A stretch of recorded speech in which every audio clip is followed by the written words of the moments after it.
the sun come up today? දැන් කිකිලියුන්ගේ මාර ගණන් දිත්ත. But you were only half awake, and nothing ever stops you dreaming.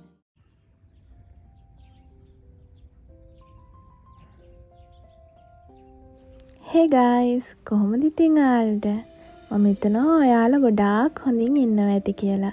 මම කලින් video එකේ කිව්වනේ තාම අපේ පැත්ත හැඩ වෙලා නැහැ කියලා.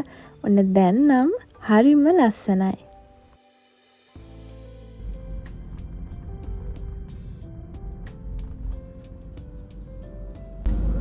Hi. අපි කොහෙද යන්නේ? අපි යනවා මේ මගේ ආදරණීය වයිෆ්ට පොඩි දොළදුවක් ආවනේ අනේ මේ වයිෆ්ට විතරක් නෙමෙයි මටත් සෑහෙන කාලෙකින් තිබ්බා. අනේ පව්වනේ. කොත්තුවක් ගන්න ආසාවක් ආවා. ඉතින් ඒක දැන් මේ බඩු ගන්න යනවා. ඒකට අපිට ඉතින් නෑනේ අනේ මේ ළඟපාත රෙස්ටුරන්ට් උත් නෑ. අපි හදාගත්තොත් තමයි ඉතින් මේ ජපානේ. හස්බන්ඩ් කිව්වා වගේ අපේ ගෙදරට ළඟපාත රෙස්ටුරන්ට් එකක් නැහැ. ශ්‍රී ලංකන් රෙස්ටුරන්ට් එකක් නැහැ. ඉතින් අපි දෙන්නට ආස දේවල් කොත්තුවක් රයිස් එකක් ඒ වගේ දෙයක් ආස හිතුනාම අපි දෙන්නම තමයි හදාගන්නේ. විශේෂයෙන් කියන්න ඕනේ මගේ හස්බන්ඩ් ගොඩාක් රසට කෑම හදන්න පුළුවන්. මටත් වැඩිය හොඳට හදන්න පුළුවන් කෑම යාට. මම අමුතුවෙන් කියන්න ඕනේ නැහැ. මේ ජපානයේ ඉන්න යාගේ යාළුවෝ දන්නවා එයා හදන කෑම කොච්චර රසද කියලා. අපි දැන් මේ ඇවිල්ලා ඉන්නේ කොත්තුවක් හදන්න බඩු ගන්න. මේක තමයි රොටිය. ඒක තමයි රොටිය. මොකද ඉතින් ගෙදර හදාදෝවා මේ වෙන්න බෑ. ඒක තමයි පරාටා එක. ඒක පෑන් එකට දාලා රත් කරලා ගන්න විතරයි තියෙන්නේ. ජපානි කියලත් නෑ. මේකේ බිත්තර නෑනේ. දැන් කිකිලියුන්ගේ මාර ගණන් බිත්තර.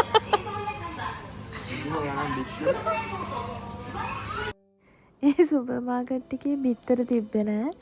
ඊට පස්සේ අපි එතන මෙහා පැත්තේ තියෙන කසුමි කියන සුපර් මාකට් එකට ගියා. බිත්තරයි මාළු මිරිසුයි ගන්න. මට මං හදන කෑම කාලා එපා වුණාම හස්බන්ඩ් මට මේ වගේ එක එක කෑම හදලා දෙනවා. කොත්තුවක් හරි රයිස් එකක් හරි කන්න ආසයි කියලා නිකන් හරි කිව්වොත් කිසිම මහන්සියක් බලන්නේ නැතුව රෑ 12ට හරි මට ඒක හදලා දෙනවා. ඒ වගේම තමයි ඔයා මේ බලන වීඩියෝ එක මගේ YouTube channel එකේ පළවෙනි වීඩියෝ එක නම් Jinsei 16 YouTube channel එකට ගොඩාක් ආදරෙන් පිළිගන්නවා. මාළු මිරිස් තිබ්බේ නෑ. ඊට පස්සේ මේ මිරිස් එක ගත්තා. හැම සුපර් මාකට් එකකම මේක තමයි මම ආසම තැන. හැබැයි මේ කොච්චර දේවල් තිබ්බත් ලංකාවේ ටිපිටිප් එක තරම් නම් මේ එකක්වත් රස නෑ. දැන් ඉතින් ඔක්කොම පරි ටික අරගෙන ඉවරයි. දැන් ගෙදර යන්නයි යන්නේ.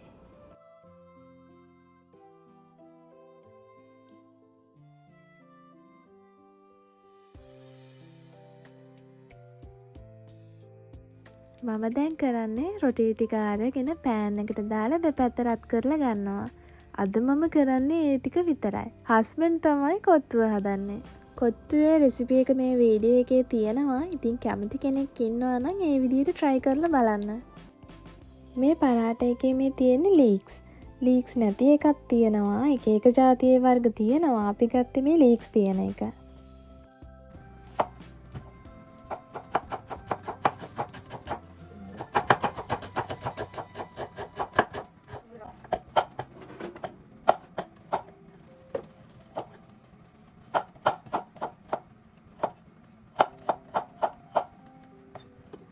මොන ප්‍රශ්න තිබ්බත් මොන කරදර අපේ ජීවිතවලට ආවත් මම ආස හැම වෙලේම hina වෙලා එතනින් ඒ ප්‍රශ්න අමතක කරලා ඊළඟ මොහොතේ සතුටින් ඉන්න.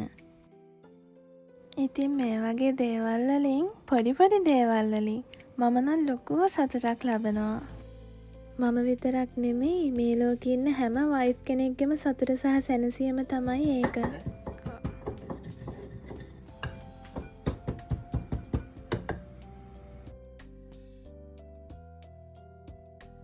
චිකන් කරි එකේ වීඩියෝ එක දැම්මේ නැහැ. මොකද වීඩියෝ එක දිග වැඩි වෙන නිසා.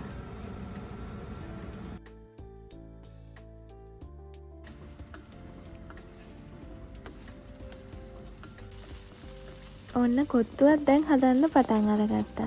ඉස්සෙල්ලාම බිත්තර ටික වෙනම බැදගෙන අයින් කරගන්නවා. ඒක ලේසි එකටම දානවට වැඩිය. ඉස්සෙල්ලාම බටර් ටිකකුයි ඔලිව් ඔයිල් ටිකකුයි දාලා ඒක රත් වුණාට පස්සේ ඒකට ඉඟුරුයි සුදුලුණුයි දානවා.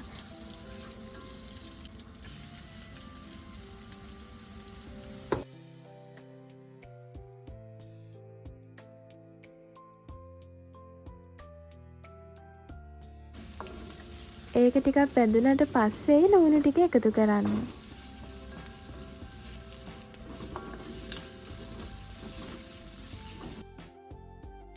ඊට පස්සේ කැරට් ටික එකතු කරලා හොඳට කලවම් කරනවා.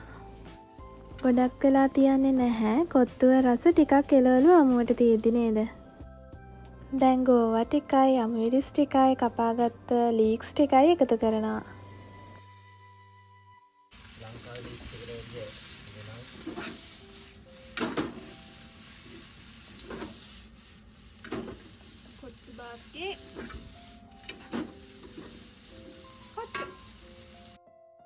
දැන් මේ වෙලාවේ කෑලි මිරිස් ටිකකුයි ලුණු ටිකකුයි කහ ටිකකුත් එකතු කරනවා. කහ දැම්මාම තමයි කොත්තුවේ නියම පාට එන්නේ. ඒක වැඩිය කවුරුත් දන්නේ නැහැ. මම දන්නෙත් නැහැ. හස්බන්ඩ් තමයි මටත් කියලා දුන්නේ. දැන් ඊට පස්සේ ඉස්සෙල්ලා බැදගත්ත බිත්තර ටික එකතු කරනවා.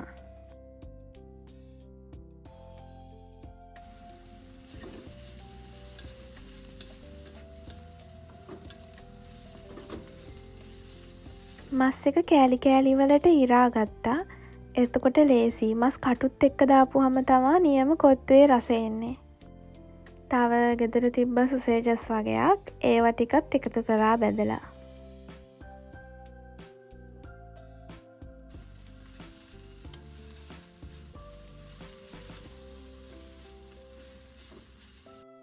ඊට පස්සේ රොටි ටික කෑලි වලට කපලා ඒ ටික එකතු කරනවා.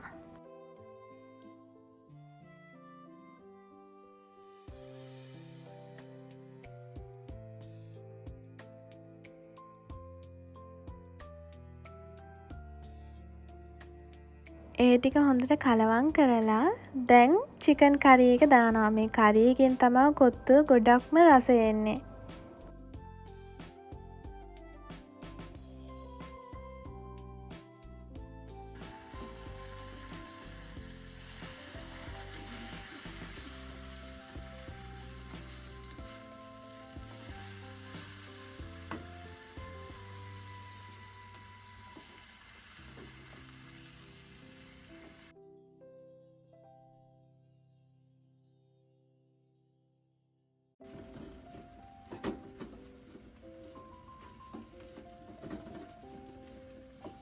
දැන් අන්තිමටම සෝයා සෝස් ටිකකුයි ගම්මිරිස් ටිකකුයි එකතු කරනවා.